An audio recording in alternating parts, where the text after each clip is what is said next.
Olá, tudo bem com vocês? Hoje vamos começar nosso segundo encontro sobre elegia latina e dando continuidade às nossas coronaulas, né?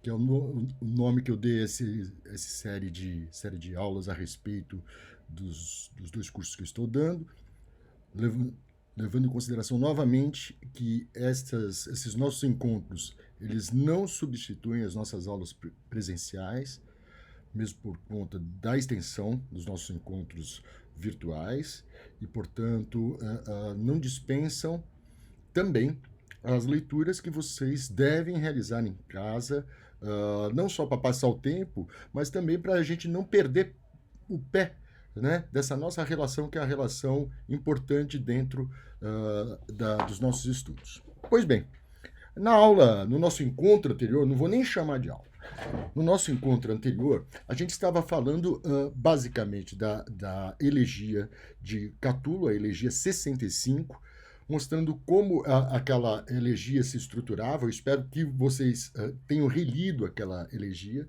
Eu enviei para todos, quem não tivesse, a elegia escaneada, né, na verdade digitalizada, e com tanto o texto em latim quanto o texto em grego. Também, enfim, em algumas anotações básicas a respeito, lembrando sempre que a tradução que eu utilizei foi a tradução do João Anjo. Pois bem, existe uma coisa que diz respeito à elegia, não, mas não só à elegia, mas a toda a poesia, de modo geral, não só a antiga como a contemporânea, e não só diz respeito, portanto, à elegia especificamente, mas ocorre dentro da elegia romana de uma forma muito precisa. E aconteceu, de certa maneira, dentro da elegia 65, e obviamente, como vocês não estão junto comigo aqui, né, vocês estão nas suas casas, vocês podem até pensar a respeito, ter pensado nisso que eu vou dizer, ah, ah, imaginando que vocês tenham se questionado, na verdade, sobre isso que eu vou falar.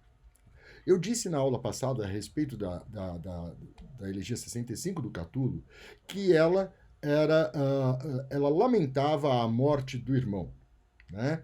A um interlocutor, né, que é o Órtalo, e ele fala explicitamente meu irmão. Ele usa a palavra frater, né? Ou seja, o irmão de Catulo havia morrido, né?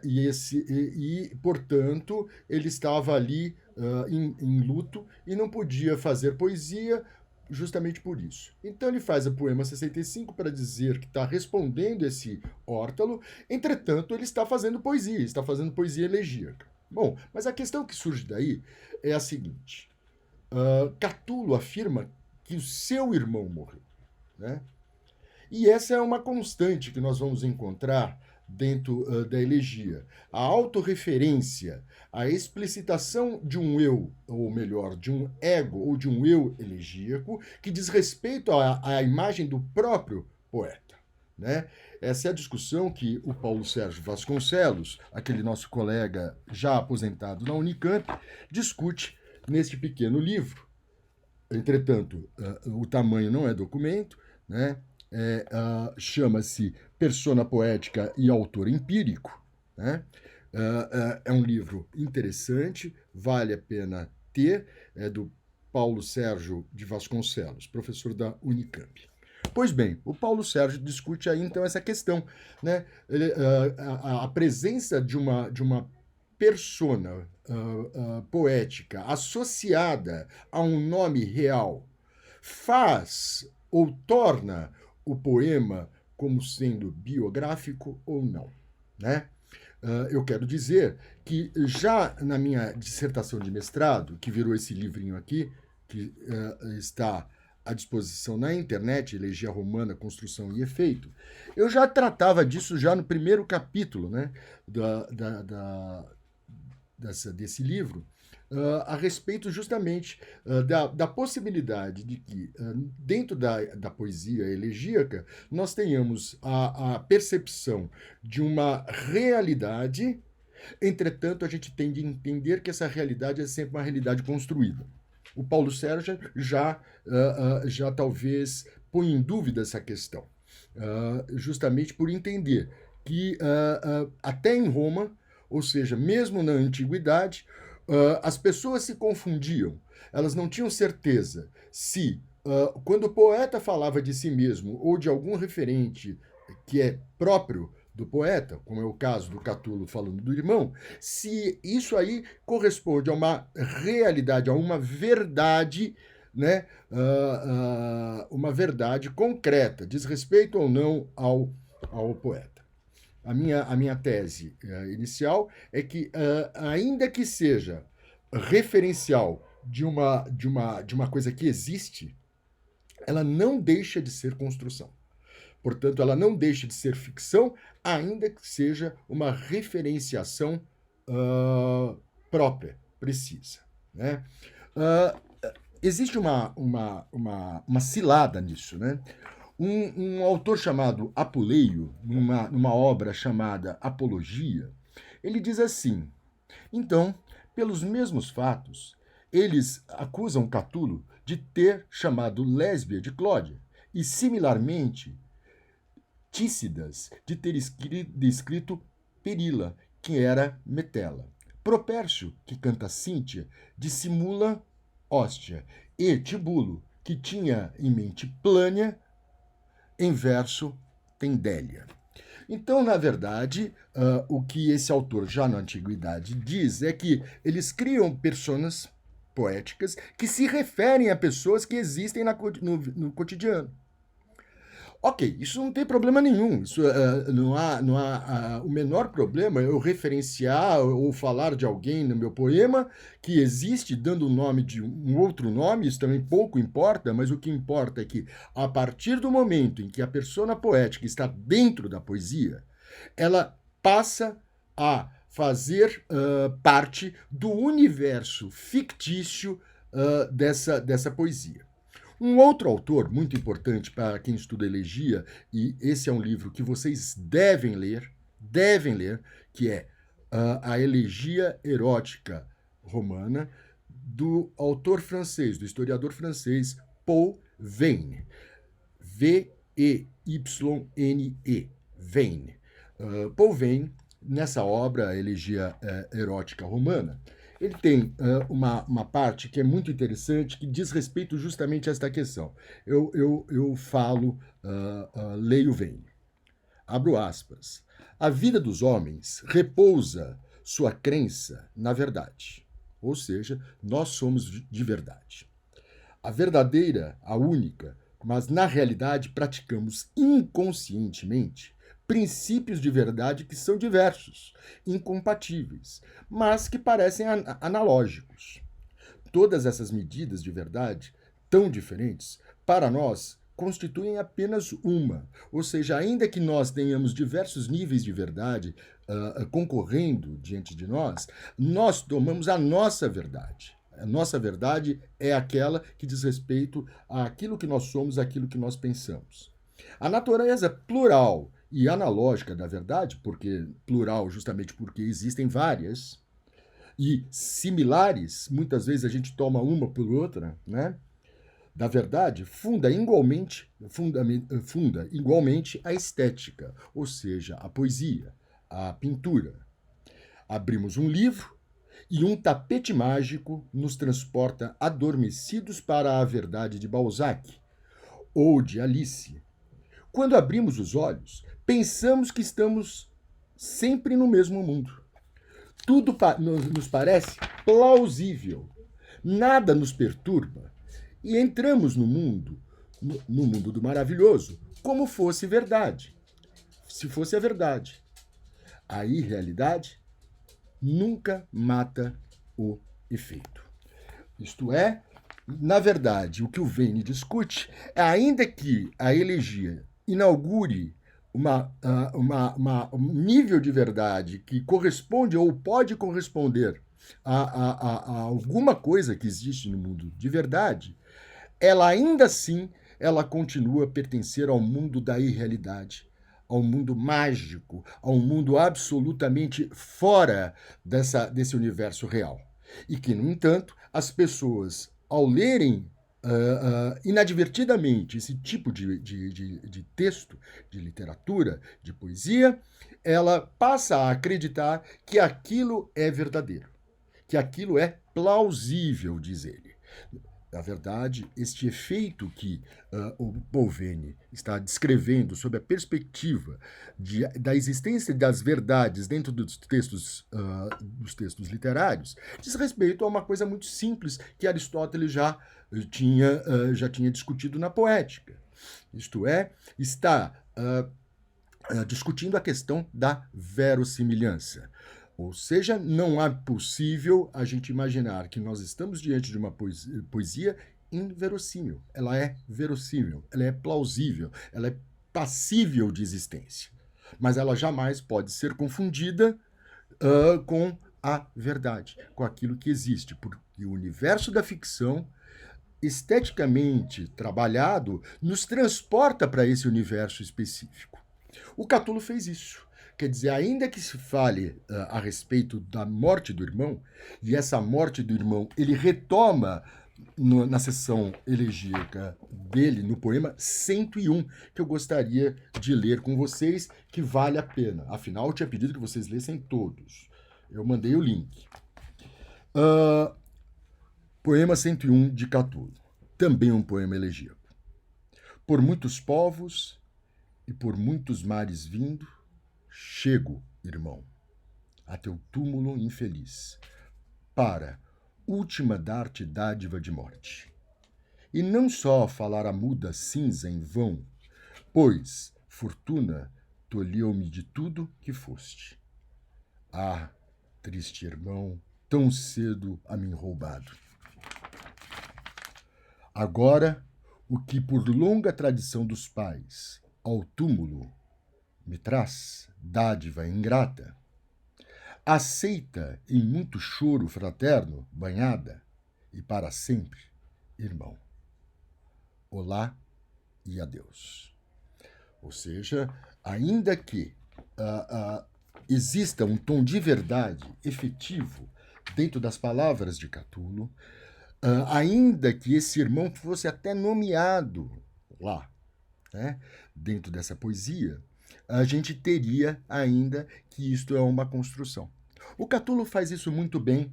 Agora eu retomo um outro poema dele, que é o poema 8, que não faz parte da cena elegíaca, mas é um poema importante em que você consegue observar de forma clara a construção poética da persona poética.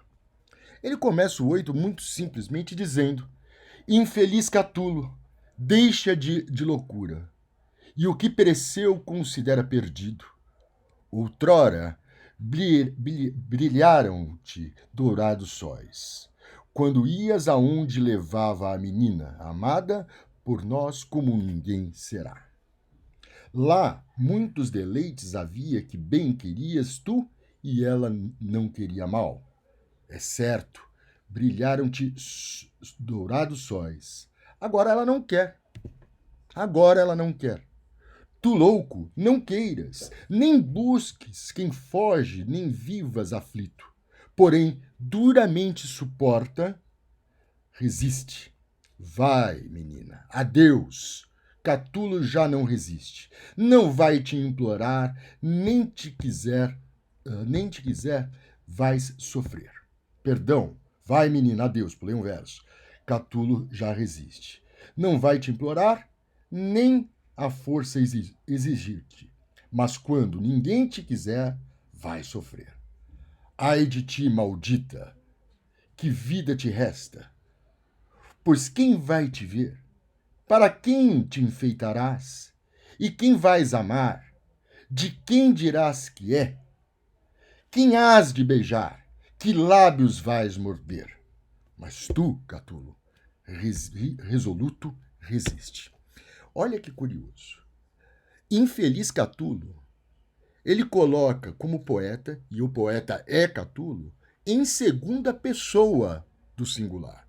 Portanto, Catulo não só enuncia, como ele é o enunciatário, ou seja, ele faz o enunciado e ele recebe o enunciado. É quase uma coisa reflexiva.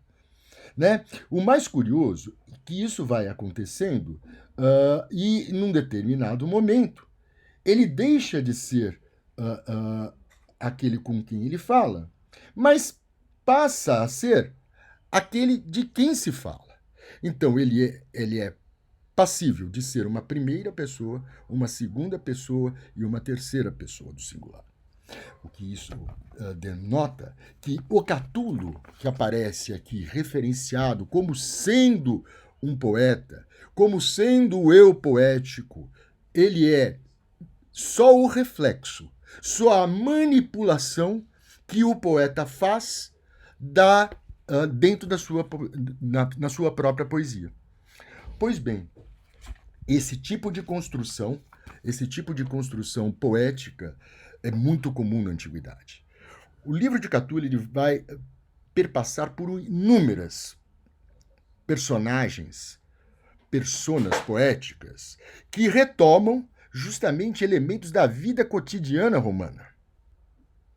Às vezes falando explicitamente, às vezes atribuindo um pseudônimo, às vezes criando uma personagem que talvez não seja tão conhecida ou talvez nem exista. Né?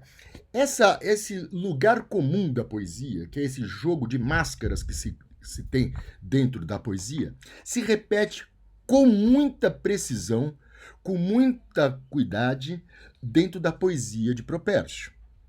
No primeiro livro de Propércio, e agora passo a tratar do autor Propércio, e lembro que a obra indicada para que vocês tenham para esse semestre é essa tradução do Propércio feita pelo Guilherme Gontijo Flores, um tremendo tradutor, um excelente tradutor, e que fez a primeira tradução brasileira do Propércio completa. É um professor formado na parte da formação dele lá na UFMG, fez o seu mestrado lá, fez o seu doutorado na USP, sob a orientação do João Ângelo, e hoje é professor da Federal do Paraná. Pois bem, no livro 1 de Catulo, o livro 1 de Catulo constam 22 poemas. 22 poemas. Em todos eles, ele tem uma interlocução possível. Assim, de Cíntia, ele fala, ou fala com ela, em 1, 2, 3, 8, 11, 15, 17, 18, 19. Vejam bem, não é para menos que o livro 1 de Propércio, o Monobíblios de Propércio, ficou conhecido como o livro Cíntia. Na verdade, atualmente, mais recentemente, um dos maiores especialistas sobre Propércio, o professor Stephen Hayworth, de Oxford, né? Ele fez um livro muito interessante, que é o comentário de toda a obra de Propércio, e ele deu o nome de Cíntia. Cíntia. É um livrinho pequeno, com algumas páginas, em que ele comenta e traduz todas as elegias de Propércio. Cíntia. Quem quiser, é interessante. Stephen Hayworth. Ok. Propércio, portanto, nesse livro 1, o que ele faz é justamente constituir uma gama de interlocutores. Primeiramente, Cíntia. Mas depois ainda vai surgir Baço, na elegia 4, vai aparecer um outro cidadão chamado Galo, na elegia 5, 10, 13, 20 e 21, ou seja, esse Galo é muito cantado.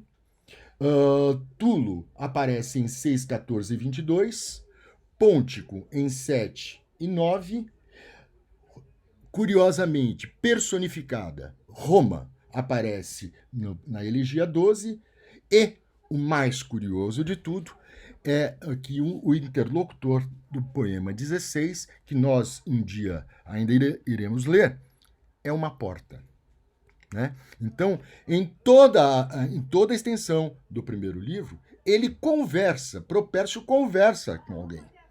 E às vezes ele se autodenomina também igualmente. Então, quer dizer, ele cria esse universo paralelo, ficcional, que mantém uma constante relação com a realidade vivida de Roma, sem, no entanto, estar falando efetivamente de dados concretos e efetivos que não passem pelo crivo poético.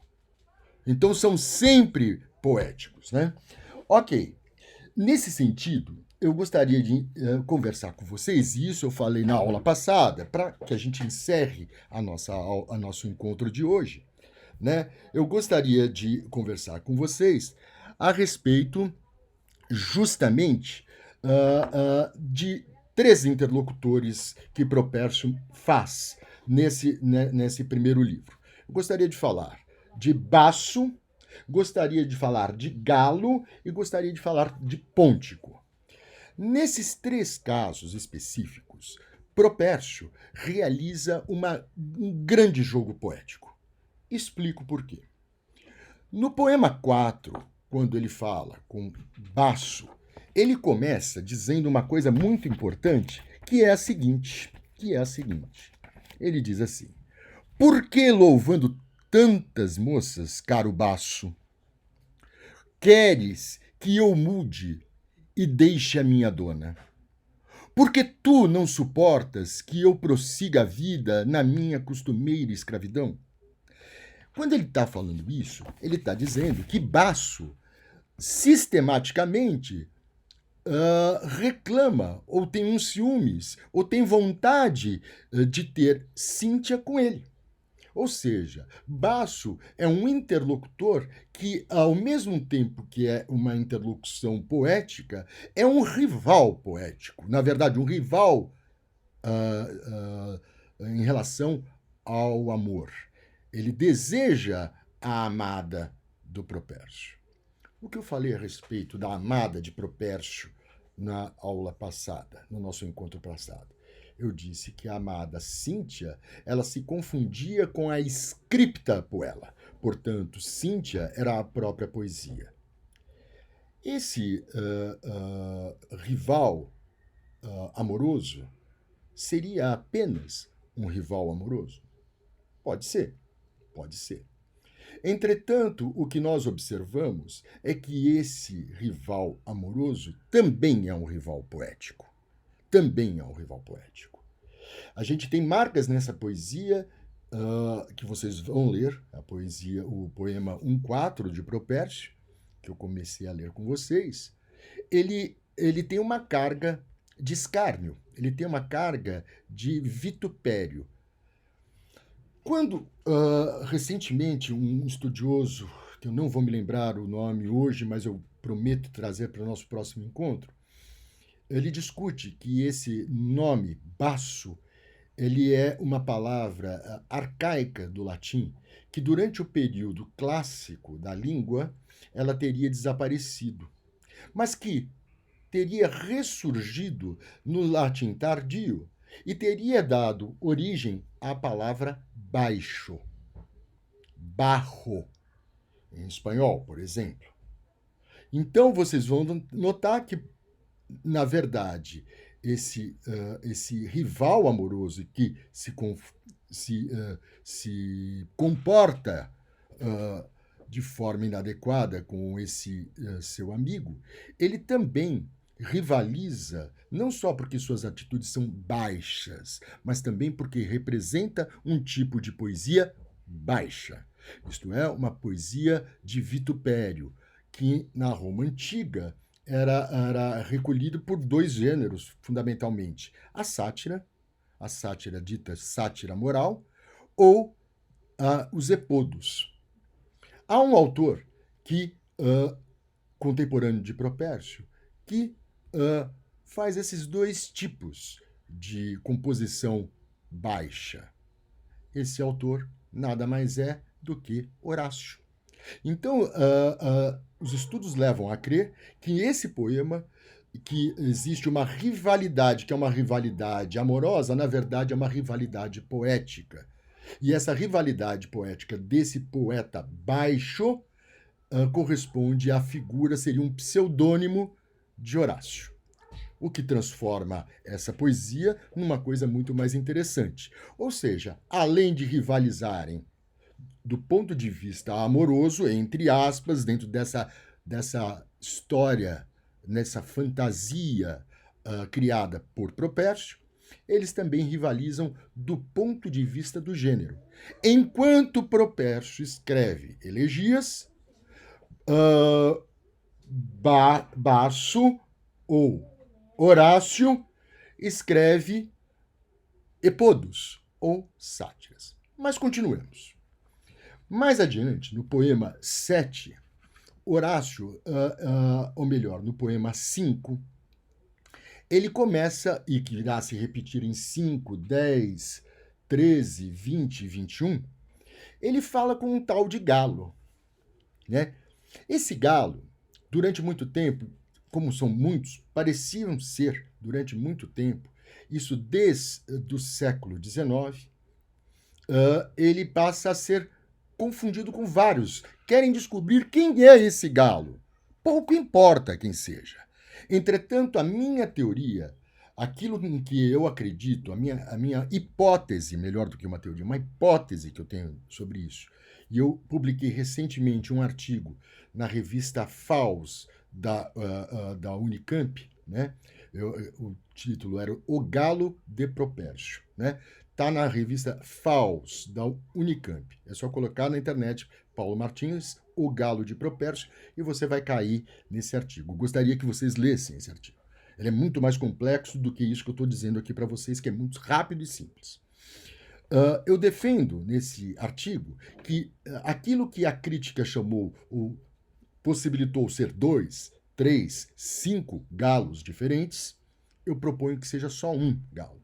E este galo seria especificamente a construção poética de um poeta chamado Cornélio Galo, que também, portanto, de uma geração anterior a Propércio, que também seria um modelo para Propércio. Propércio fala no poema 34 do segundo livro que Galo é uma das suas, digamos, inspirações.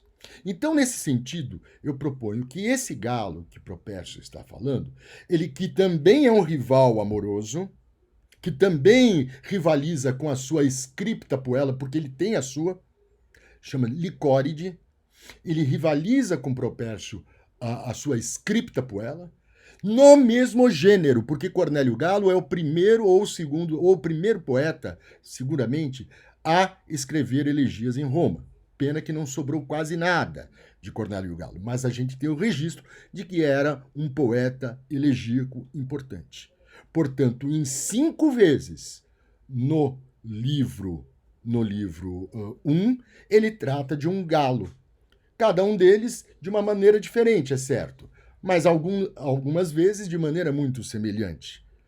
O que eu quero propor aqui, se na 1.4 ele rivaliza com Horácio, que é um poeta que não cantou elegia, mas cantou sátira e epodos, agora em 1.5, 1.10, 1.13, 1.20 e 1.21, ele fala, em 1.21, ele fala justamente com um interlocutor específico que é Cornélio Galo.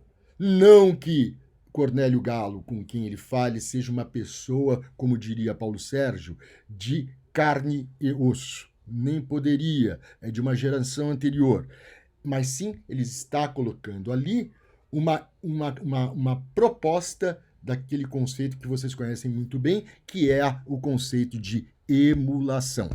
Isto é, uma imitação com superação, né? Uma imitação, você imita e melhora. É o caso de Propércio, tendo em vista a poesia de Cornélio Galo. Pois bem, o terceiro nome importante é Pôntico. É Pôntico.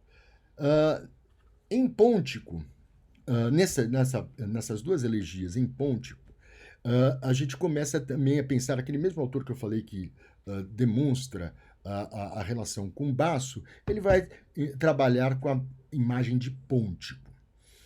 Existe uma metáfora na literatura antiga de que a poesia épica ela é comparável ao mar, ao oceano.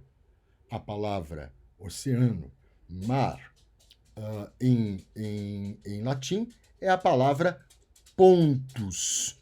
Portanto, o poeta a que ele se refere nesse poema 1.5 seria um poeta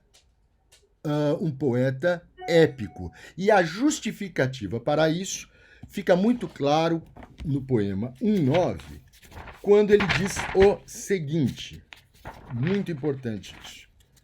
Vejam só,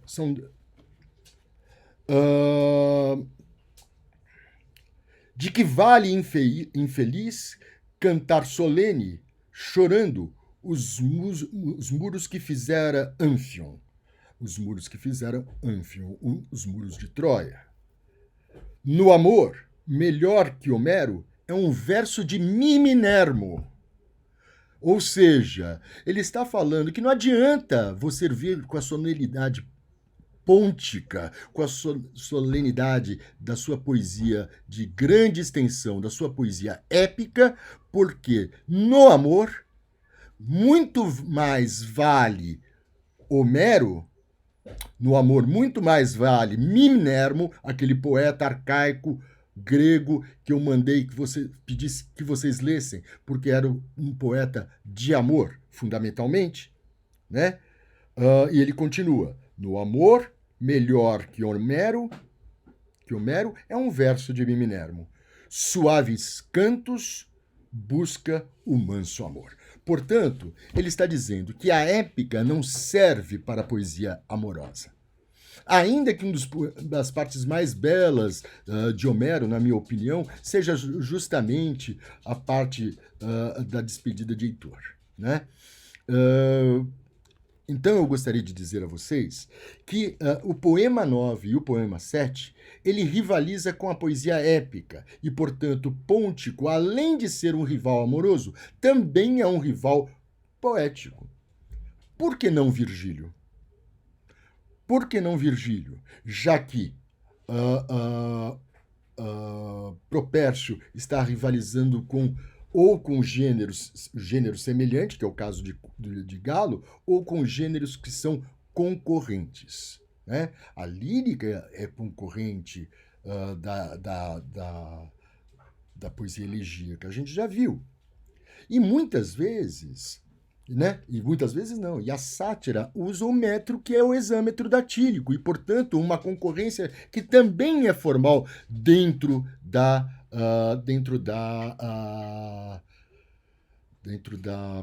épica. Pois bem, com essa conclusão, então, eu termino o nosso encontro de hoje e espero que a gente se veja muito rapidamente.